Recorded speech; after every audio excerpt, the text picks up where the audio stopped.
have reached the final week of November, week 14, rivalry week, Thanksgiving, all of that is coming up this week. I mean, what a just glorious few days of college football and football in general, sports, life, all of that coming up that we have. But first, we do have to dissect and pick apart what happened in week 13 of the college football season. Few little notes and nuggets that we're going to work our way through. This is College Football Tailgate. I'm Dan Watkins, John McKechnie here with me as always.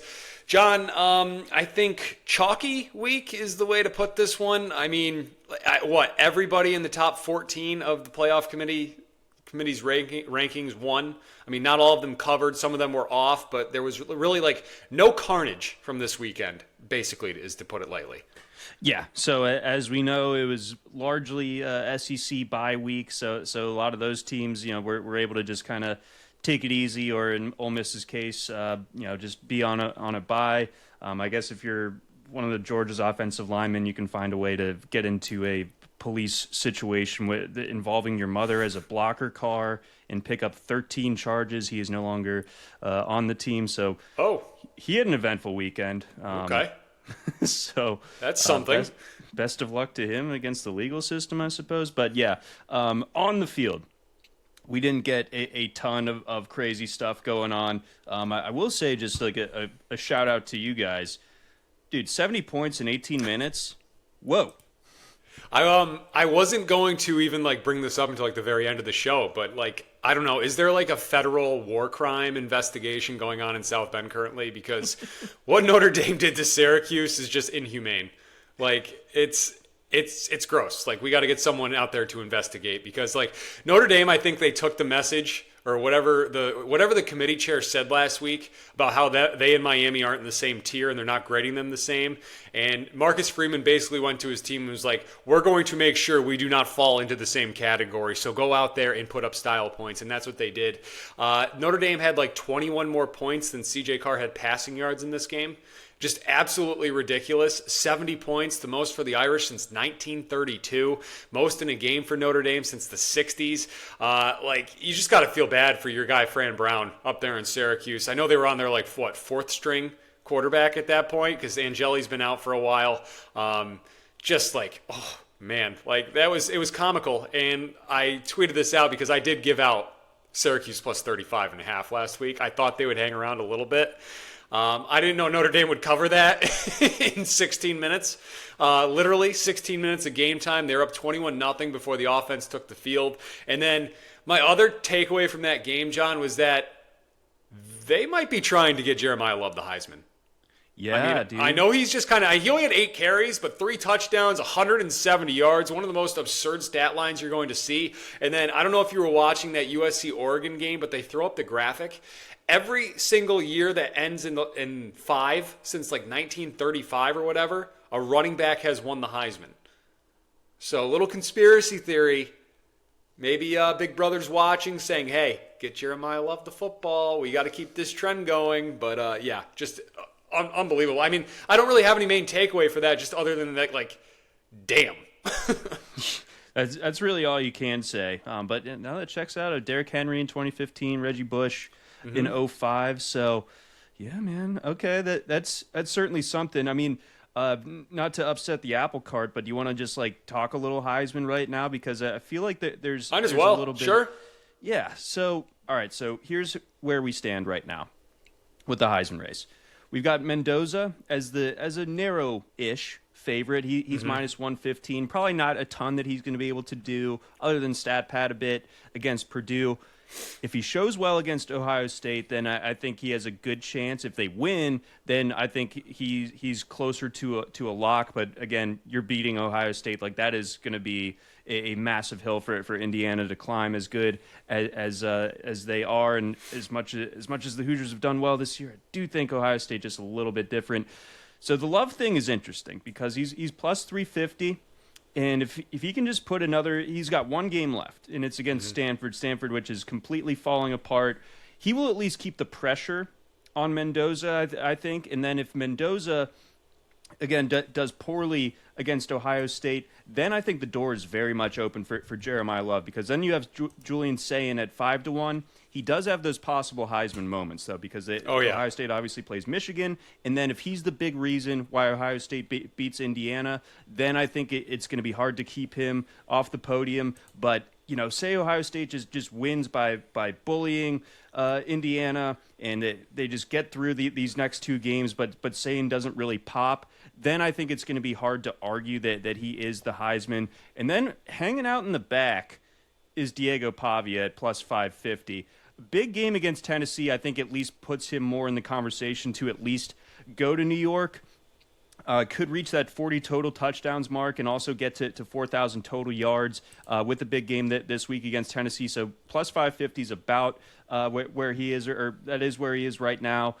I think that's where I draw the line, because then you get to Marcel Reed at 14-1 and Gunnar Stockton at 50-1. So I think we've got four guys here with a legit chance here, and you can play out the machinations and really see it happening for any one of those four, in my opinion. Yeah, I'm looking at Jeremiah Love's stats right now. So over 1,500 all-purpose yards between rushing and receiving, 20 total touchdowns right now between rushing and receiving. He's got 17 rushing touchdowns. You got to figure, though, what's working against him is that he's probably only going to play a half on Saturday night. Notre Dame is, I think they're once again 5-touchdown favorites as they head out to Stanford. It might be like 33.5, not quite at 35 yet. But, I mean, in a perfect world, Jeremiah Love just has a monster first half. Notre Dame's up big, and he doesn't play in the second half. But I mean, he's ripping off over 7 yards per carry. He's got multiple home run touchdowns this year. I mean, the dude is he's the best running back in the country. So it's going to be really interesting to see. I mean, he's probably going to need Michigan to beat Ohio State, and then he's probably going to need a clunker from Mendoza against Purdue, where Purdue has been a little pesky at home, where I know Indiana's favored by 28.5 here. Purdue has been covering wise, they have hung around. I'm not going to say that they're going to knock off Indiana or anything like that this week, but it is a rivalry game. It's a short week on Friday night.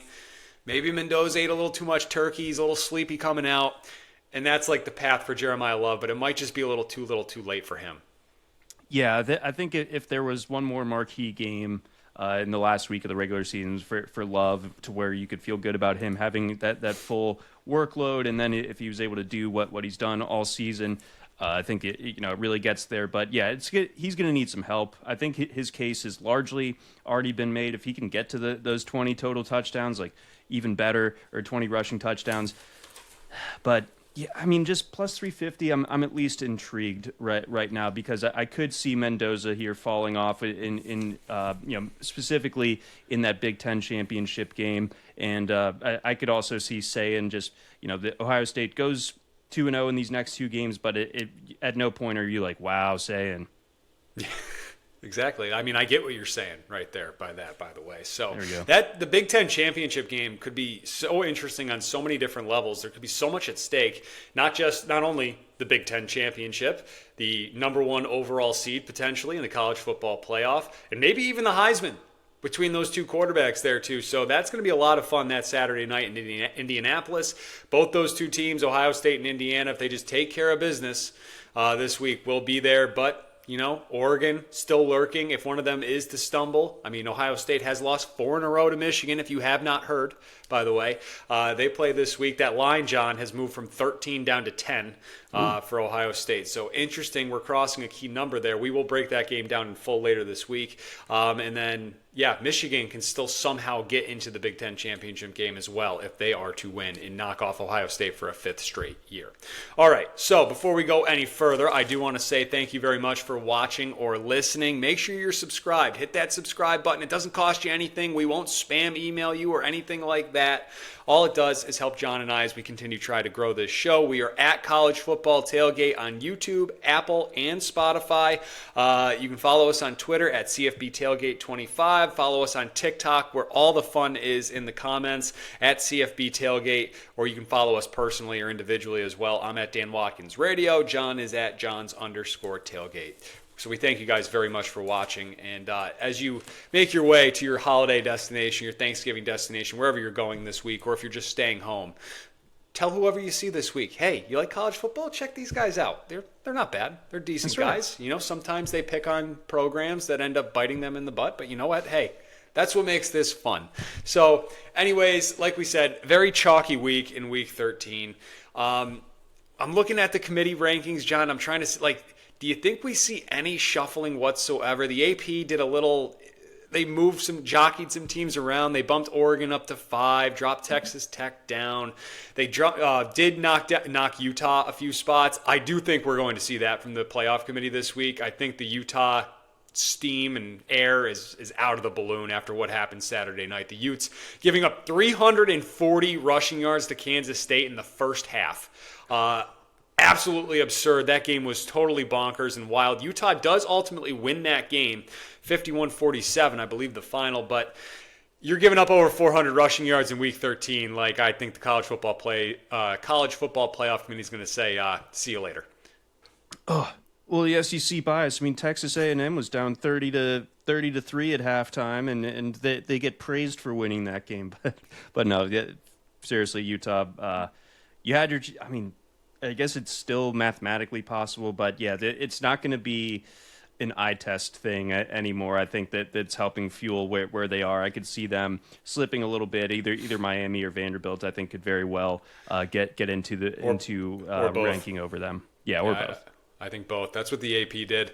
So just, unfortunate there for Kyle Whittingham's squad. I believe they're also no longer able to make the Big 12 championship game. I think that is now a 3-horse race. Arizona State, John, still just they're alive.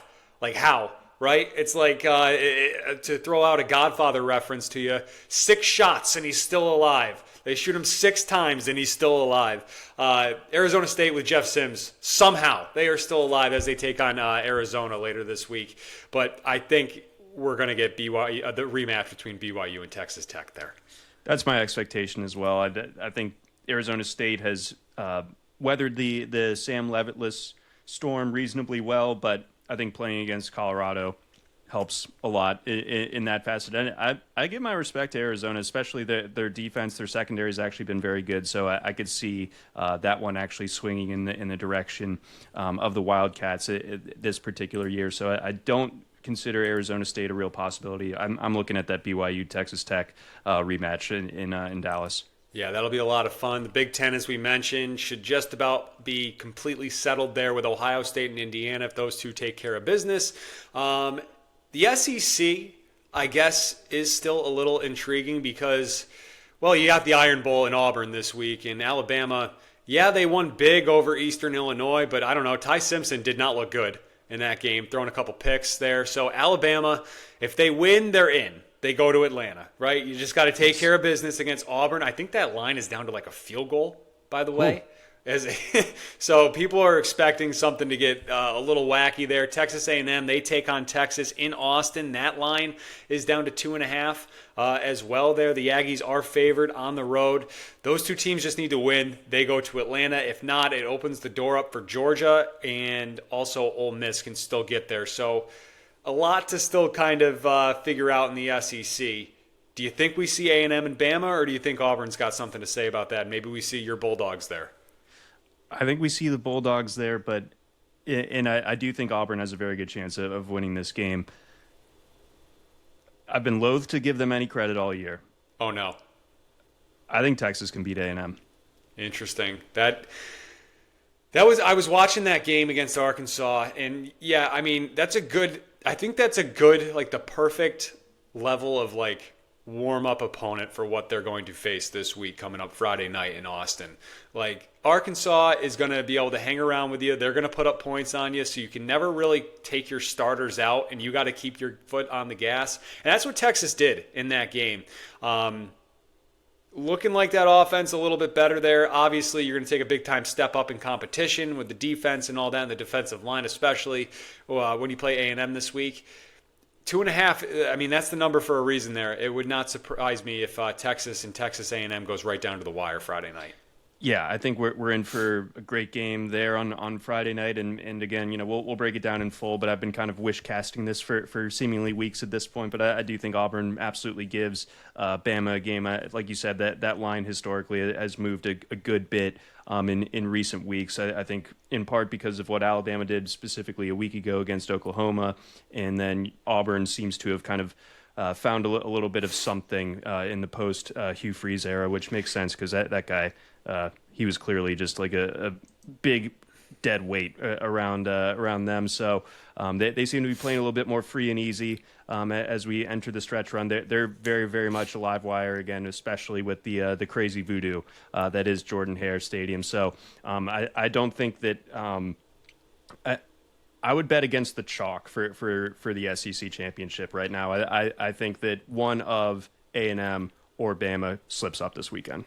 That'd be awesome. I'm not going to lie. That would just be awesome. So much chaos, so much fun there. And one little final note there on Auburn. I know it was Mercer, but seeing Deuce Knight running around, making some plays, I like that. And actually, that makes me feel a little bit better about Auburn's chances this week coming up because, well, we know historically, and we've seen that this year too, mobile quarterbacks still give Alabama problems. And if you're going to beat them, your quarterback's got to be able to make some plays with his legs.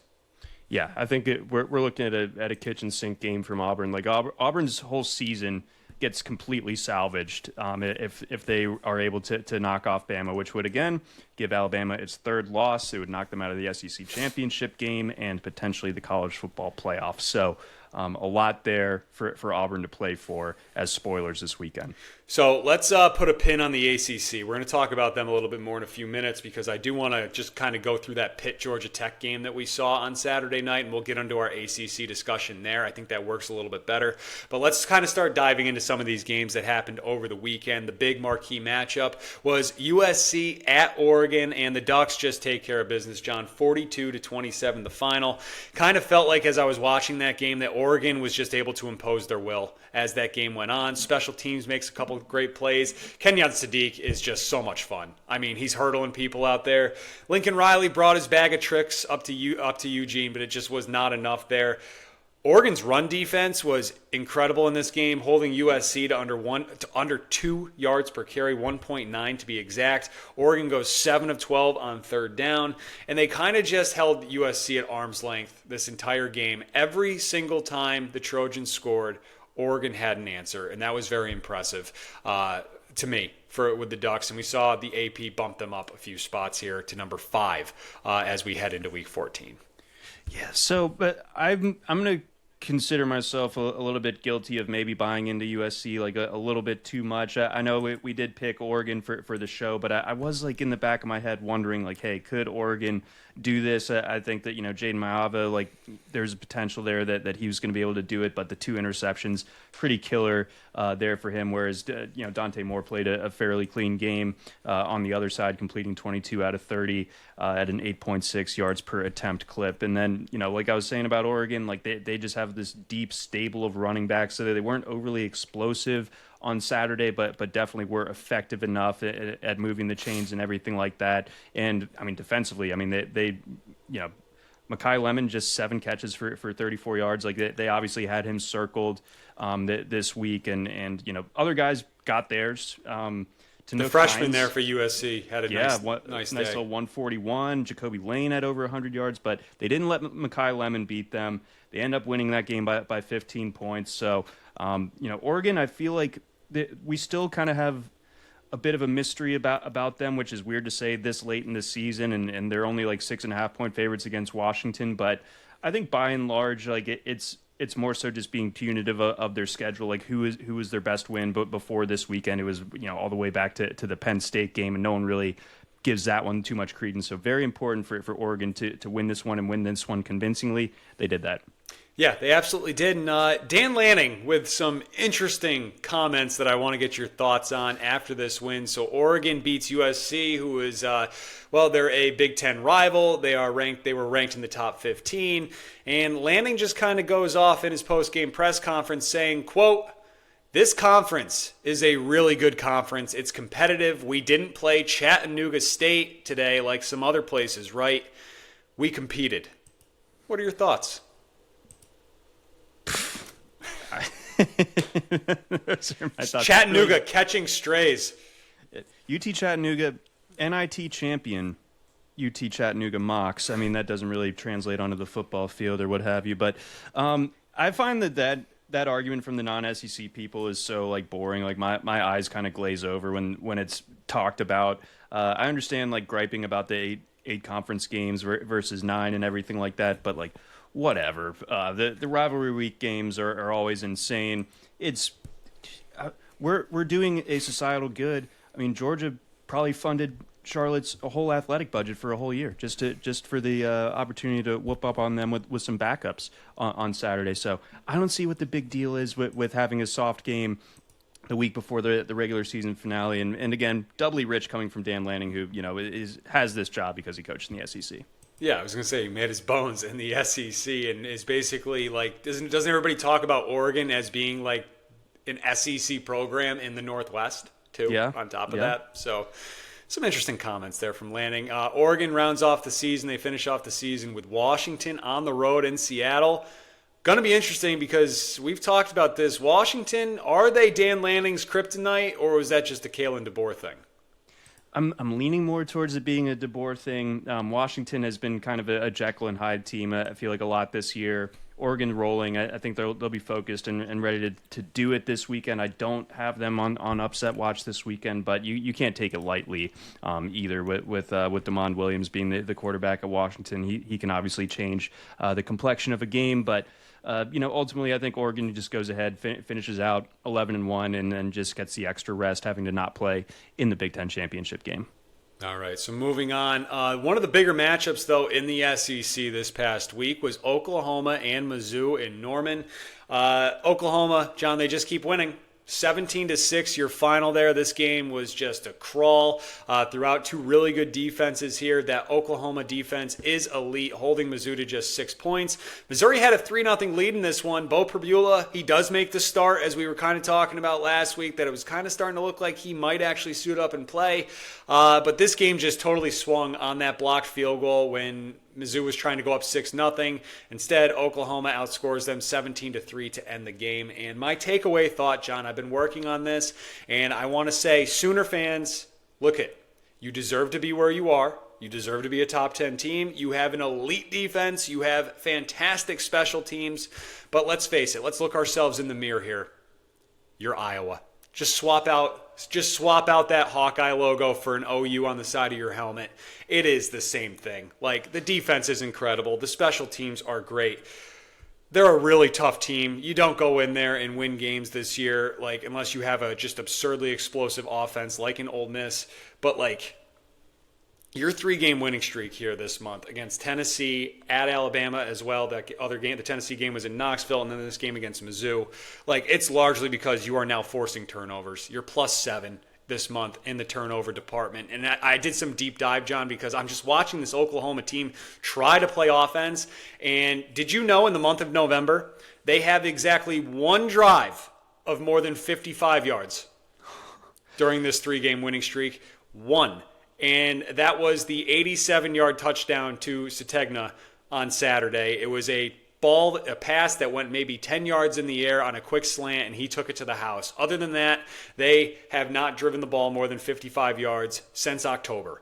Okay? They have 5 games this season where they have averaged under 5 yards per play, including this past Saturday with 87-yard touchdown. Like, John Mateer, like, clearly banged up as well and limited with that broken hand. Not his fault, but, like, he's hurt. Like, and I think he finished with like 150 passing yards or something like that. He was 14 of 30, and over half of his yards were on that one play. So this is not setting up well for Oklahoma, I think, once we get into the playoff. Like, they are a legit defense and all that, but like we've seen with Iowa so many times, right? You play another elite team there in a neutral site setting, or even if like a Notre Dame or an Oregon or someone comes into Norman, it's going to be ugly because Oklahoma is not going to be able to get to 20 points. Yeah, the offense is going to be the ultimate probably unraveling for this Oklahoma team. Mateer in his last 4 games, averaging 173 passing yards per game, a 3-to-1 touchdown to interception ratio, so just 3 passing touchdowns in your last 4 games, 6.1 yards per attempt, 57.5 percent completion rate. And I looked back, and he wasn't totally lighting it up but before the injury either. I mean, completing like 63% of his passes. He was with his legs.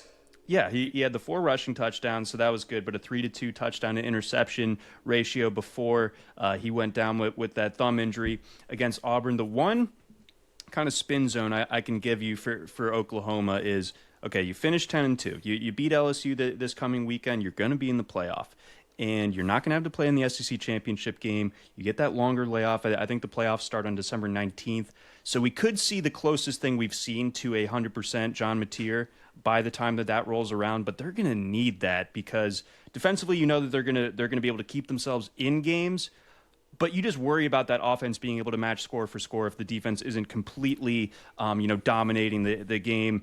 And yeah, ultimately, like I think this is a good Oklahoma team because of where their dominance is in 2 of the 3 phases, but in this day and age in college football, you got to be able to score when the situation dictates, and it just doesn't feel like that happens. So if any of their defense or special teams let down just a little bit, the pressure gets mounted on the offense, and I think that becomes a problem for them. I think they're like Centennial's been amazing this year. Like, don't get me wrong, but they're over-reliant on him as well. Like, I got to imagine that he has one of the highest, if not the highest, single, target share of any wide receiver in the country as far as, he's getting like 40% of the targets going in his direction. So a defense can, with extra time, can figure out a way to kind of remove him from the equation. Who's going to step up? We literally don't know. Yeah, I mean, I'm just looking at their skill position guys, right? These wide receivers do not get much separation. Satenya, he can hit the home run play, but on a consistent basis, he's usually clamped down quite a bit here. There's nothing out of that tight end room. The running backs are still, that's been a problem the entire season with Oklahoma. Once again, they're under 4 yards per carry against Mizzou, and I know Mizzou has a really good defense, but you're going to have to be able to score points here, especially if they... So, look, they might end up against a team that they can take advantage of in that first round with that playoff game in Norman. But once you get to those neutral site games, you're usually indoors. You're going to have to put up points here. And I struggle to see Oklahoma scoring over 20 points because it's just... Unless this turnover luck has completely changed and now this is what they're going to ride, which is something that is kind of a little fluky here, and that you just can't rely on, that you're going to force 3 turnovers a game. I don't know. They can't drive the field. They can't do it. Yeah, that's a great stat that you pulled about their longest drive this month, and it's been a very fruitful month for them. It has. Look, at the end of the day, Sooner fans, you have the trump card. You keep winning. But I'm just here to tell you, your offense should be a gigantic red flag. Yeah, we got to forecast it out a little bit more. We only got 1 more week of the regular season, then it's the playoff time. You got to start looking at these teams from that perspective. And Oklahoma checks into me as a playoff team, but a playoff team that I don't have a ton of faith in making a deep run. So Oklahoma finishes up the season with LSU at home. I don't know if you've looked ahead. Do you know what the over-under is in that game? Oh, gosh. I'm guessing not too different from Browns Raiders this weekend. Is it under 40? It is. It's 38.5 in a college game, which is just nuts to see. And I don't think I'd bet the over. Let's put it that way. I mean, I saw some money moving towards the over 40.5, 41.5. I think it got up to 42 at kickoff in the Mizzou game. But yeah, no, I'm sorry. These 2 offenses, LSU just doesn't want to be there. And Oklahoma just, they I just kind of broke down for you guys. The offense is just too much of a struggle there. So, moving on, offenses that do not struggle: Pittsburgh, Georgia Tech. This game, if you didn't really see much of it and you just looked at the box score at the end, it's 42-28. That's kind of fun. It wasn't. Pitt was up 28-0 with 11 minutes left to go in the second quarter. In this one, Georgia Tech's defense has just been abysmal. I think they've given up 120 points in their last 3 games, and that includes games against Boston College, NC State as well. Georgia Tech totally unraveled. Wheels fell off this defense. Pittsburgh, shout out to them. They were all over him. They made Haynes King he was frustrated that entire night. They forced 2 interceptions from him. He had just 2 going into this game all season. But my big takeaway is 1, hey, Pitt, you won a game that matters. Good for you. Like, this game mattered and you showed up. I am happy for you. And 2, John, do the AP voters watch? Do they watch the games? Because I don't know if you took a look at the AP poll. Not that it really matters anymore with the playoff rankings and all that, but Georgia Tech is still ranked ahead of Pittsburgh right now after what happened on Saturday night. I believe Tech is 23 and Pitt is 24 heading into Week 14. So just a little interesting there.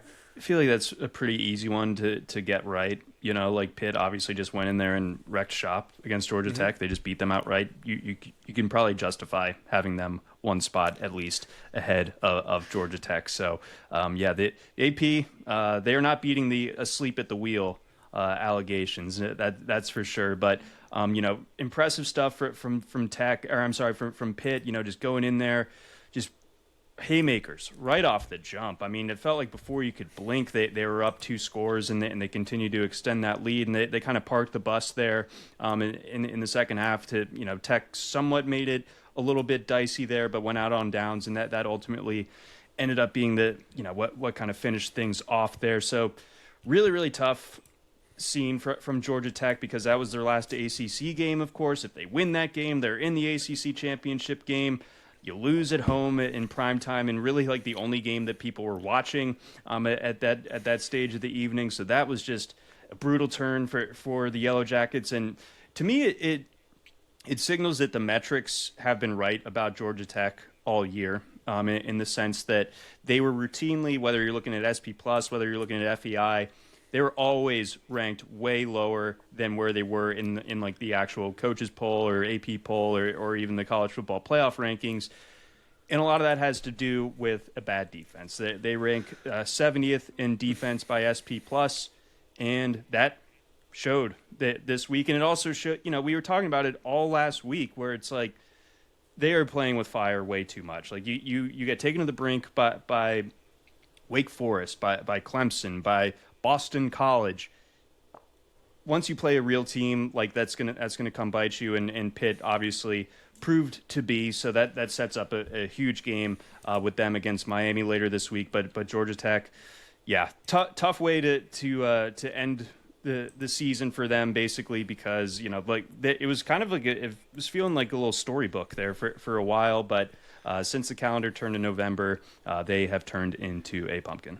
Yeah, and how about that Pittsburgh running back, too, the freshman, Jakiron Turner, 201 yards, 21 carries to go with Heinschel. Like, I don't know. I'm buying Pitt stock going into 2026 if they keep these guys on campus, because you got a stud at quarterback and a stud at running back that are only freshmen here.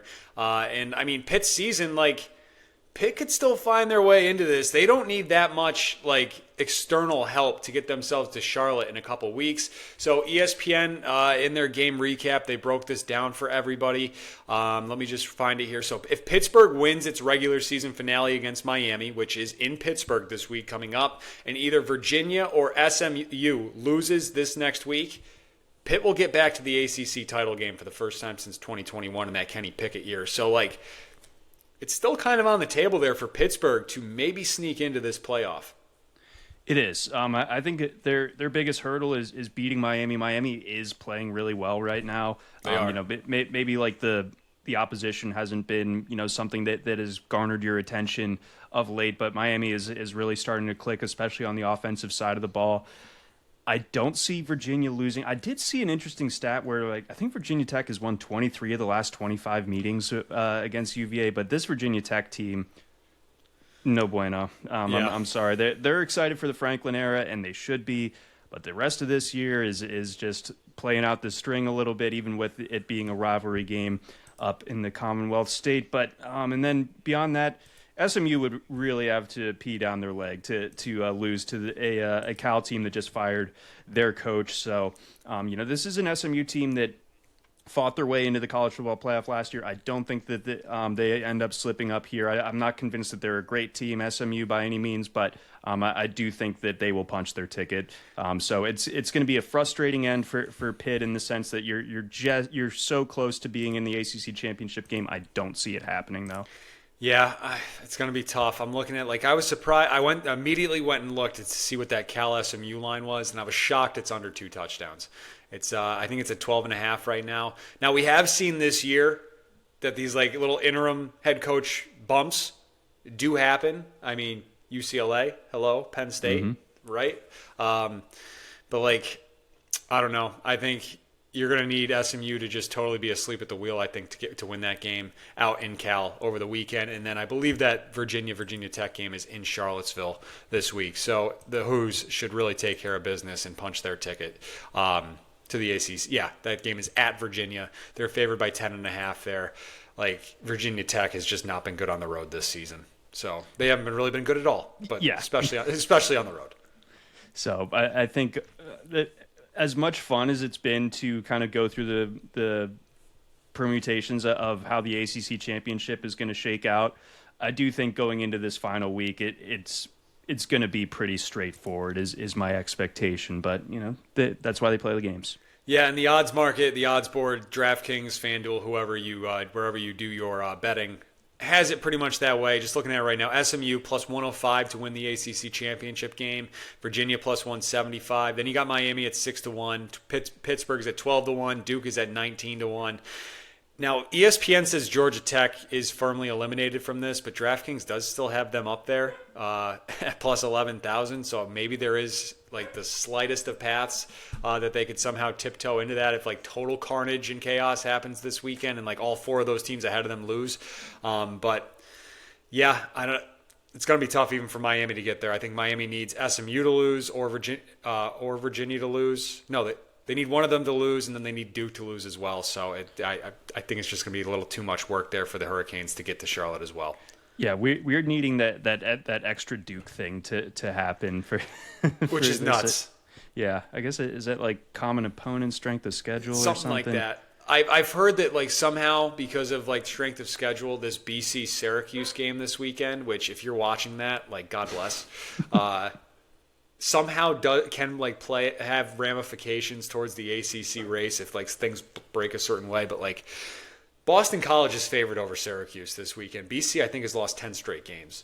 Like it's in Syracuse as well, which is just absolutely wild there to think about.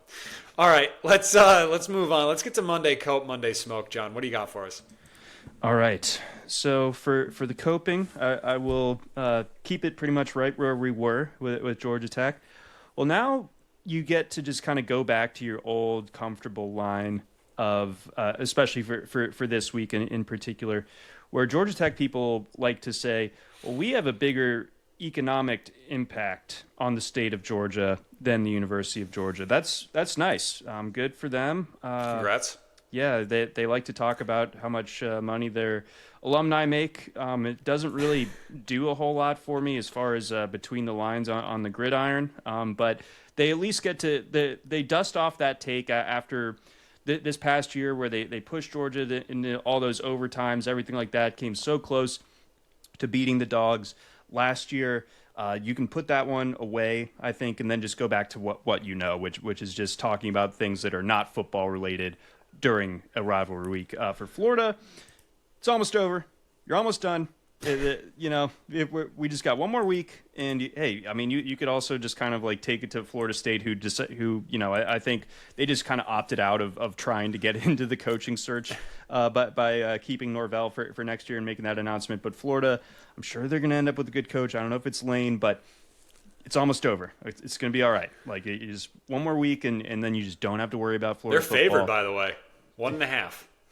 God, that game. I mean, it's not as bad as BC Syracuse, but that's something that you watch if you're a sick person.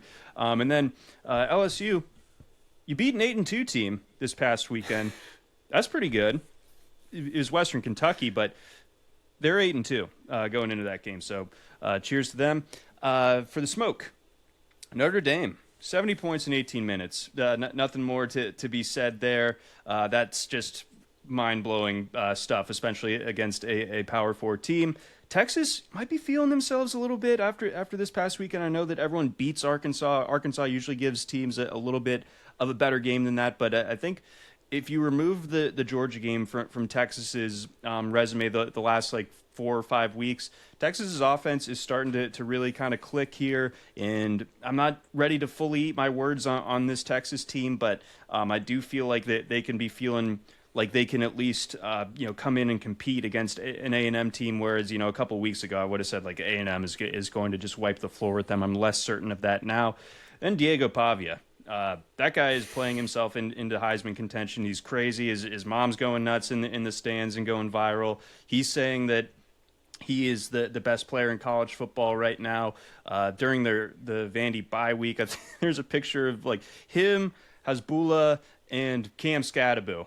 What a crew to go out drinking with for Three amigos. for a UFC event. So respect to that. Diego Pavia is definitely living his best life right now and has a chance to kind of further cement his legacy as the Vanderbilt legend if they're able to knock off Tennessee this weekend.